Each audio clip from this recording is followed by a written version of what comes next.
Severe storms have caused some power outages. Let's take a look now at the Kentucky outage map. Right now you can see more than 8,700 customers are without power, predominantly there in the south central region. More than 3,400 of those customers are in Pulaski County. About 1,000 of them are without power in Clay County. We are tracking weather conditions throughout the Commonwealth. We know that threat is not over, and that includes here in Lexington. Several events had to be canceled today because of the severe weather, including the Bluegrass Fair. WKYT's Julia Sandor is joining us live from Masterson Station Park. Julia, how are things looking out there right now?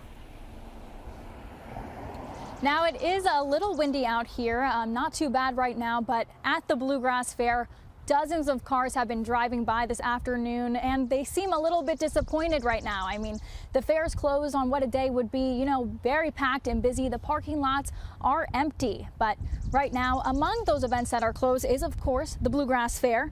And the Lexington Lions Club says it's canceled for the night and will resume normal operations on Monday at 5 p.m.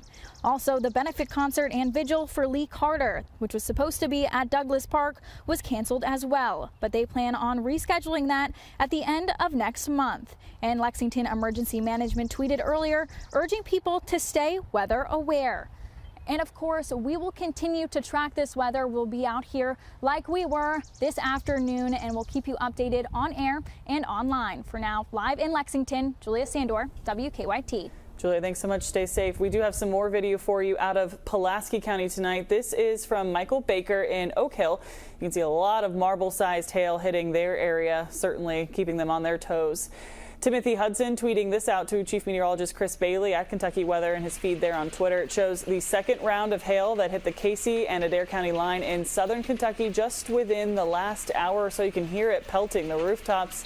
We want to take another look at that Kentucky power outage map. There are more than 6,100 customers without power right now. Crews working to restore all of those outages. We do expect that number to increase as the evening goes on. They'll be working to get those. But again, you remember those power crews have to wait until conditions improve before they can begin working to improve and fix those down lines.